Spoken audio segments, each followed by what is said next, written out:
nós estamos aqui com o Dr. Sérgio Thyssen, que é cardiologista e físico. Dr. Sérgio, muito obrigada pela presença, por ter aceito o nosso convite. Eu gostaria de saber a sua opinião, qual é a importância desse evento para a comunidade científica como um todo?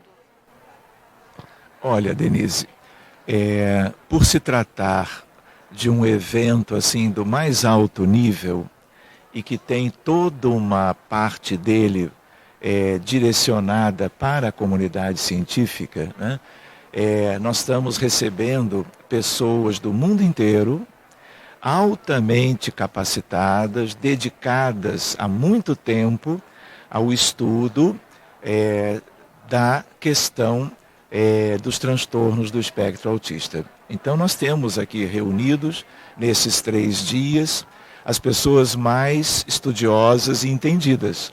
Então a consequência é a consequência natural de toda essa programação, de toda essa escolha, da parte daqueles que estão promovendo o Congresso, de tal maneira que nós vamos ver inúmeros desdobramentos daquilo que está acontecendo aqui durante esses 3 dias, em termos de que todo esse conhecimento será difundido para o Brasil e, de certa forma, para o mundo, né? E nós precisávamos exatamente disto. Reuniões de alto nível para que esse tema seja devidamente bem ventilado, bem abordado e nós tenhamos o progresso acelerado no sentido de dotar como que a comunidade científica e também o mundo em geral de elementos seguros no sentido de nos trazer um entendimento melhor a respeito do tema e de como tudo isto possa como que acarretar benefícios nos cuidados e no tratamento das nossas crianças e jovens dentro do transtorno do espectro autista. Então a nossa expectativa é a melhor possível e já estamos sonhando com o evento do ano que vem, 2020. Com certeza. Agora, doutor Sérgio, o número de casos de autismo tem crescido, não apenas, né, no Brasil, né, mas no mundo todo, né, nos últimos anos ele tem crescido de forma impressionante.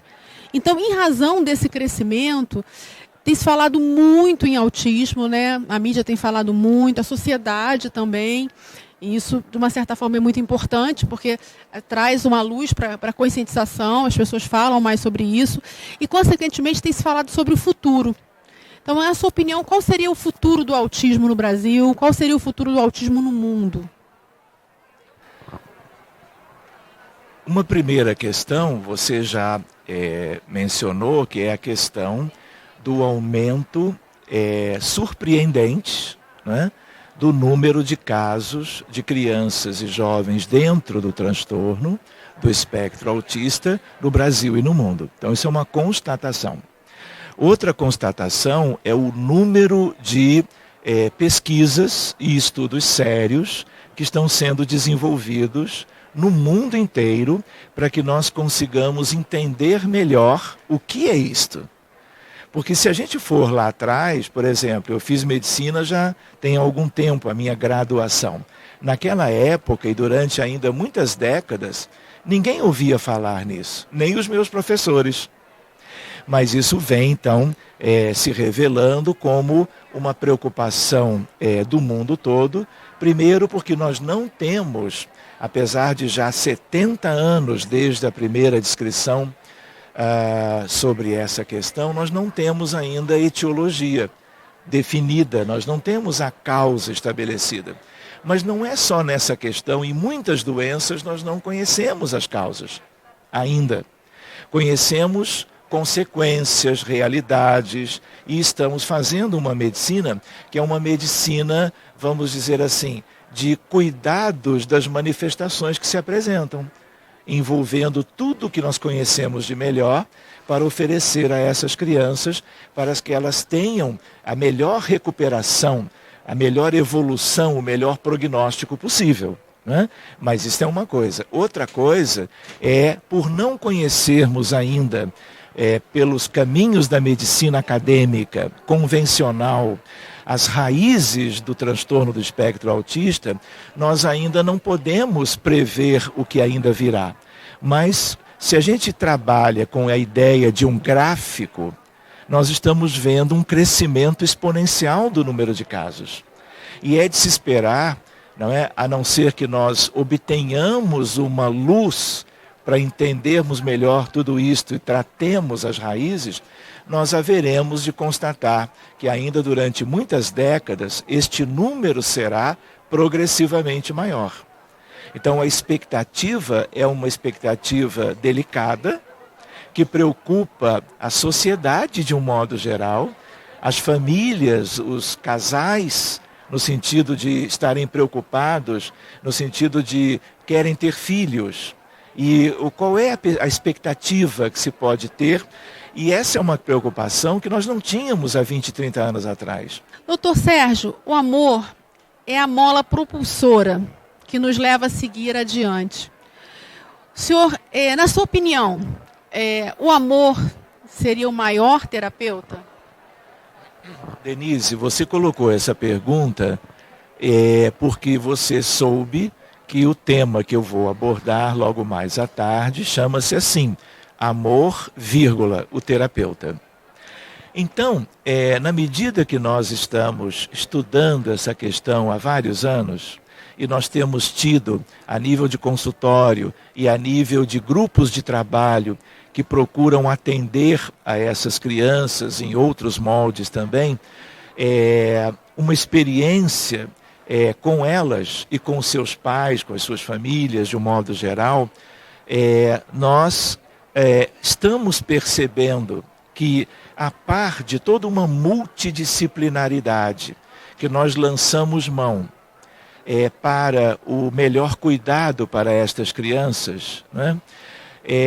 Nós também continuamos precisando avançar, não é? E nós compreendemos que a medicina de hoje é uma medicina que é de 5.000 anos, que veio progredindo até hoje. É a medicina convencional, é a medicina que evoluiu maravilhosamente em vários aspectos. Mas ela ainda é muito falha, muito carente para uma infinidade de questões das doenças e dos doentes. No sentido de que doenças antigas continuam aí, doenças novas estão surgindo aos nossos olhos. E a ideia qual é? Nós precisamos estudar mais, nós precisamos procurar compreender as raízes de tudo. E quando nós vemos as famílias, as crianças que estão vivenciando essas dificuldades em função do diagnóstico e de uma realidade que gera sofrimento, nós entendemos que esta medicina, ela precisa avançar não apenas em descortinar os meandros a nível neuronal, a nível glial, a nível das sutilezas do tecido cerebral das crianças, não é? Mas irmos além e talvez começando a compreender que o que acontece no corpo do ser humano pode estar como consequência de aspectos, vamos dizer, da alma. Nós precisamos mudar talvez ou complementar o nosso foco de trabalho na medicina. Entende? O médico convencional, e isso é no mundo todo, ele tem prestado atenção nesses 5 milênios no corpo, que é aquilo que ele enxerga. Então é compreensível tudo isso, toda essa história.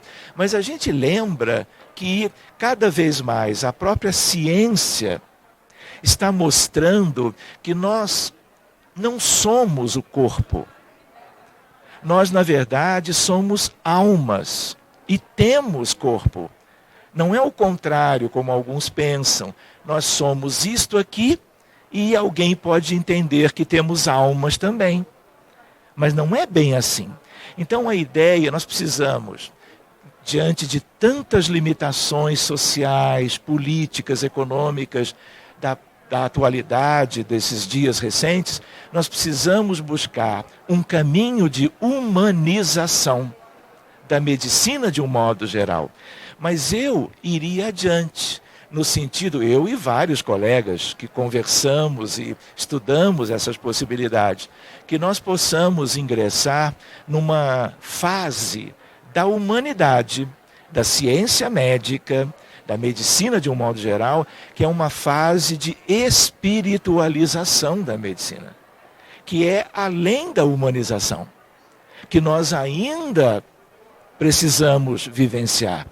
Então, de uma medicina materialista, mecanicista, cartesiana, nós precisamos avançar no sentido de uma humanização, cuidando de doentes e não de doenças, personalizando o atendimento, nos envolvendo empaticamente com os pacientes de quaisquer idades, com seus familiares. Se isso vai prolongar o atendimento médico, a assistência médica, que seja, mas que a gente aprenda a usar o tempo devidamente para que a gente possa ajudar mais na recuperação dos doentes.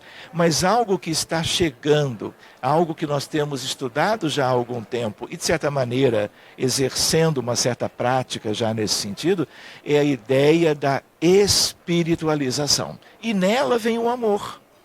Eu não posso pensar em espiritualizar alguma coisa distante do sentimento raiz.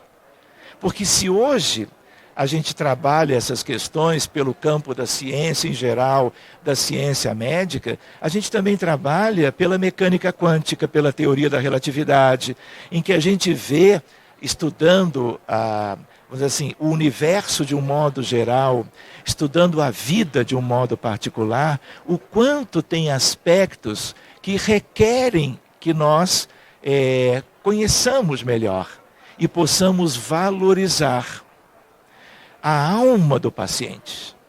Por que nós adoecemos? Quem nós somos de verdade?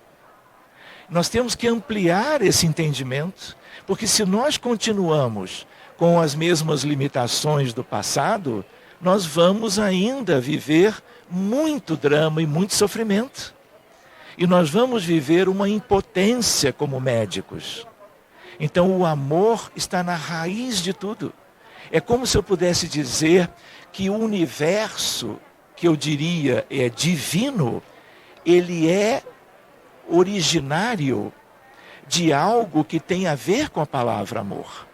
Tudo é a benefício dos filhos de Deus, das criaturas que fazem parte da criação. Então eu posso ter uma leitura pela mecânica quântica, pela teoria da relatividade, eu posso falar em colapso da função de onda, entrelaçamento quântico, fenomenologia não local da mecânica quântica e entender os mecanismos da evolução humana, incluindo as questões transitórias das enfermidades, numa visão que deixa de ser mecanicista, que deixa de ser tão objetiva, que me deixa distante, como me deixou até agora, das questões fundamentais da alma imortal. Porque quem adoece é uma alma. A alma tem o respectivo corpo, não é? Que ganha dos pais. Mas e o passado, onde fica? E o futuro? Qual é o sentido de tudo isto? Que mundo que é este? Não é? Por que nós vivemos tantas questões tristes? Tantas dificuldades, tanta carência, tanta violência, tanta corrupção, tanta guerra, não é? O que isso vai causando na sociedade do presente e o que isso vai gerar no futuro da humanidade? Quantas doenças ainda virão se eu não trabalhar a questão do amor dentro de mim? Se eu não buscar um aperfeiçoamento espiritual? Se eu não procurar viver o meu dia a dia em novos parâmetros, e eu diria parâmetros de vida eterna. E o amor é a substância divina que há em todos, que há no universo todo. e eu preciso estudar isto. Não para estudar e ter um pouco mais de conhecimento e informação, mas no sentido de eu entender os mecanismos e tentar colocar isso em ação, em movimento. Em primeiro lugar, dentro de mim, no sentido do meu aperfeiçoamento pessoal. Porque somos todos imperfeitos, mas também o que nós já tivermos quanto a isto é promover para que isto seja vivo na humanidade. Isso esteja presente na realidade das famílias, da sociedade em geral e do mundo como um todo. Porque enquanto não for assim, ele será um mundo hospital. A Terra é um mundo que é um grande hospital. Então, o amor é a essência do que nós carecemos. Então, todo o estudo, todo o investimento, toda a dedicação a um entendimento melhor sobre tudo isto só vai nos favorecer. Com certeza. Doutor Sérgio, é comum ouvirmos a expressão família de autista torna-se autista. É uma expressão que a gente, às vezes, ouve com uma certa frequência. Como cuidar dessa família? Como ter um olhar para essa família de amor, de carinho, de acolhida? Essa é uma questão linda também, Denise. Não é só na questão do autismo. Se você tem uma pessoa que tem uma doença importante, a família sofre junto do paciente, né?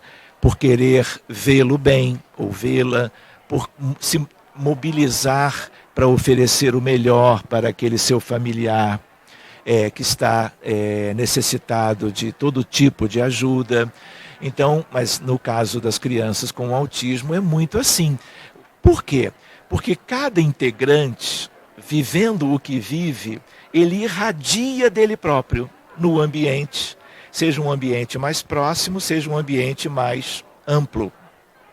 Se a gente pensar bem, a família sofre junto, adoece junto, mas a sociedade como um todo também. Por quê? Porque nós somos todos entrelaçados. Então existe uma parentela que é corporal, biológica, genética, mas existe uma parentela espiritual. E o drama de uma família repercute na sociedade como um todo. Mesmo que não pareça, mesmo que por estar entre quatro paredes a coisa seja limitada. Porque para as questões da alma, parede não é limitação para nada. Então, voltando à tua questão, a ideia qual é? Nós precisamos ver a família como um todo, nós precisamos atender com muito carinho, dedicação, oferecendo a ela o que temos na humanidade de melhor. Então, os cuidados profissionais, os cuidados que a criança merece e justifica, necessita, também poderão ser como que oferecidos para determinados integrantes, talvez uns mais do que outros, porque no ambiente de uma família nós podemos ter pessoas que estejam reagindo bem, que estejam vivenciando de uma maneira mais adequada, com menos sofrimento para si, enquanto que outros não.